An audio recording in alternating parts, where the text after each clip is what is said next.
of the top 2020 races in Montana will be the U.S. Senate contest between Republican incumbent Senator Steve Daines and Democratic Governor Steve Bullock.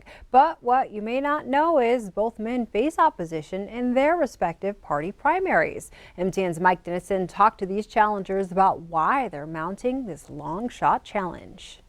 Before Governor Bullock got into the Senate race on the last possible day in March, 3 Democrats had already filed as candidates.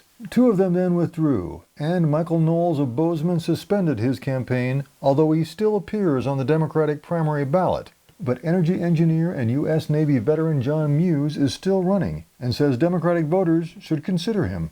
He says his background and his vocal support of things like progressive taxation of the wealthy and multinational corporations and clean energy development make him an ideal challenger to Daines. In today's era, we have some of the biggest challenges this country has ever faced. But we need to vote intelligently and we need to vote courageously. Otherwise, we shouldn't take any of it for granted. Senator Daines has 2 competitors in the Republican primary, including John Driscoll, who last ran as a Democrat in 2008 for Congress. Driscoll's campaign has consisted of a 56-county tour during which he posted Ace of Hearts signs that honor local acts of courage.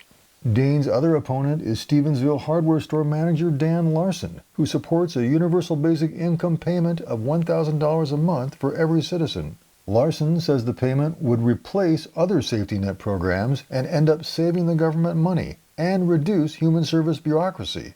He also says Daines has supported and enabled the extremist tendencies of President Trump that are hurting the Republican Party. Larson says he offers an independent voice, not unlike, he says, another lesser-known Senate candidate. So when we talk about the battle of 2 Steves, what I think of it is like this. If you looked at me running against like John MUES, I think that would be a better ballot in Montana. I think it would be a fresh perspective. So if you're not down for the battle of the Steves in Montana's U.S. Senate race, you do have a choice.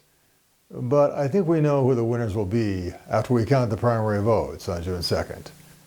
In Helena, Mike Dennison, MTN News.